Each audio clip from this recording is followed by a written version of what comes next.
Hi friends, நான் படித்ததில் எனக்கு இம்பார்ட்டண்ட்டாக தெரிஞ்சது நான் ஷார்ட்கட் வச்சு படிக்கிறது உங்களுக்கு சொல்லித்தரேன். உங்களுக்கு பிடிச்சிருந்துச்சுன்னா அதை ஷார்ட்கட்டாக வச்சு படிச்சுக்கோங்க.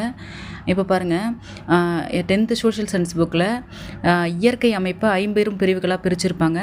அதில் எப்படி ஞாபகம் வச்சுக்கிறதுன்னு வடக்கு மலைகளை பற்றி சொல்கிறேன் பாருங்கள். இப்போ இந்த வடக்கு மலைகள் இதை 3 பெரும் பிரிவுகளாக பிரிச்சுருப்பாங்க. சரிங்களா? அதில் பாருங்கள், டிரான்ஸ் இமயமலை, அப்புறம் இமயமலை, கிழக்கு இமயமலை.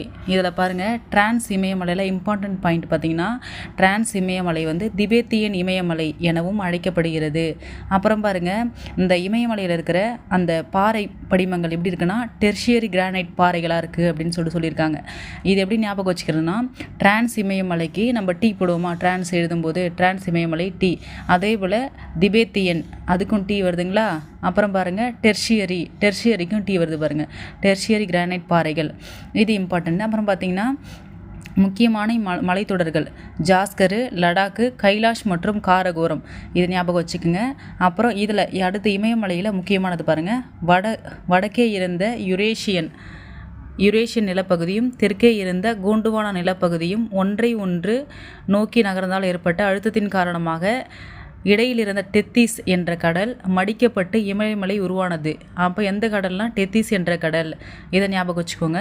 அப்புறம் பார்த்திங்கன்னா, இதை 3 பிரிவாக இமயமலை 3 பிரிவாக பிரிச்சுருப்பாங்க. பெரிய இமயமலை, சிறிய இமயமலை, வெளி இமயமலை. இந்த பெரிய இமயமலை எப்படி ஞாபகம் வச்சுக்கிறான் அப்படின்னாக்கா, இப்போ பார்த்திங்கன்னா ஹிமாத்ரி, இங்கே லாஸ்ட்டில் மாத்ரின்னு முடியுதா, பத்ரி படம் பெரிய ஹிட்டு.